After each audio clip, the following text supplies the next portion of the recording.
Thank you, Jackson and Carter, for those great questions.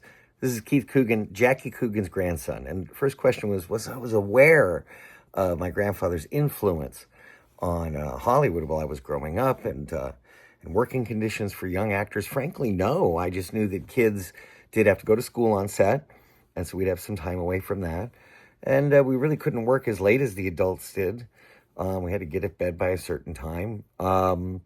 And that was it. Growing up, I think as I grew older, then I understood that the influence was across the industry, and that every kid working in the business uh, had to uh, had to make sure that the protections of the Coogan Act were extended to them. My personal experience with the Coogan Act is I did work under my grandfather's labor law, and I didn't really connect it to it. I just felt it was this blanket law that would have been needed anyway, and all of the rules and protections were absolutely appropriate, I think justified and needed, and maybe even they could have gone further. I felt pretty protected. I had my parents on set.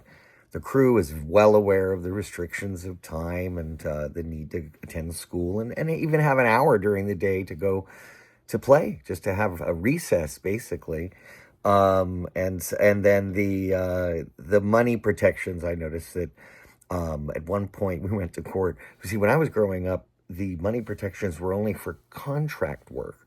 It wasn't for every single project. It was only for if you went in front of a judge and you had to sign a contract.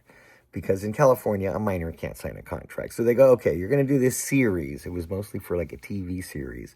And then how much is going to be put into the Coogan account? And one time my mother argued for twice the amount you're supposed to put into it. She goes, yeah, we're fine. Put it all in there. And they're like, you can't do that. So that was pretty funny.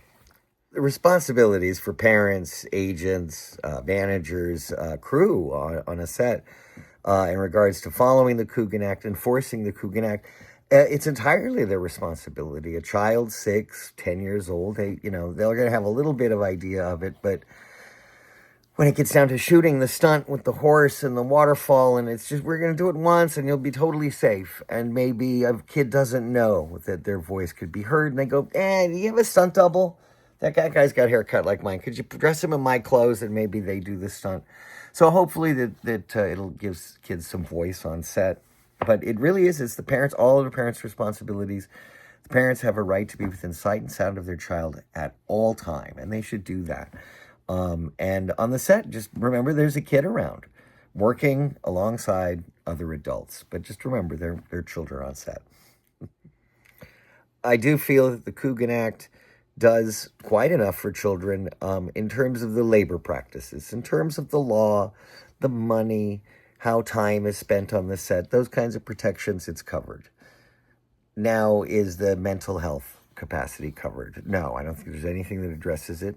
Generally, a work permit has to be needed to get a Screen Actors Guild card. You need a work permit to work, and to get the work permit, you need to have a C average or better in school, any school, public, private, parochial, but you need that C average. And your set grades, on set, you have a private set teacher. 3 hours a day is mandated by the Coogan Act.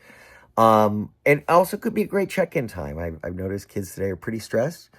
Not only do they have to do full hours on the set, but then afterwards they're required to post social media posts and attend red carpet premieres and publicity events. And that can be turned into a longer day than what a work day is on according to the Coogan Act. So I think further protection could be just to check in with the kids. Are you okay? Is this a lot? Are you stressed out? The recent Demi Lovato documentary Child Stars says that she had done a record, did a series, went on tour for the record, did a movie, recorded a second album, rehearsed for that, did a second season of her series, and then also went on tour. That was all within a year and a half or 2 years. That's a lot of stress. So I was just hoping that someone was there, really there for her. And friends and family can't always be there for you. They're not the ones standing on the mark or singing the song or standing on the stage.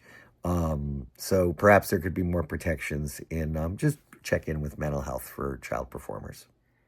Jackson, Carter, once again, thank you so much for the great questions and the interest in the Coogan Law, my grandfather, his role in the creation of the Coogan Law, and, the great question about how do we see the Coogan Law moving forward.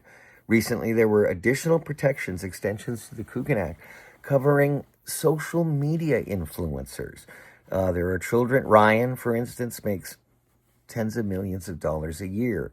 So does he get breaks? Remember, his home is his workplace.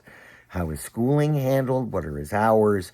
And of course, the big question, the money. So as more and more people that are under 18 years of old take online and create their own brands, their own merchandising, their YouTube channel, they monetize, they get followers. If it's organic and the child is doing it, they also have to understand if they're turning it into the business, then they also have to follow the same rules. And hopefully their parents, the community, their schools, and everyone they work with, they're all covered, whether you're singing or you're dancing or you're acting on TV or movies. They're all covered by the Coogan Act. And hopefully it does continue to protect children forever. It's been around since 1938, 39 or so. I hope it does, and I hope it's extended as the industry changes. So, Carter, Jackson, thank you again for your questions. This is Keith Coogan, and the interview is done, man. Rock and roll. Thanks, guys.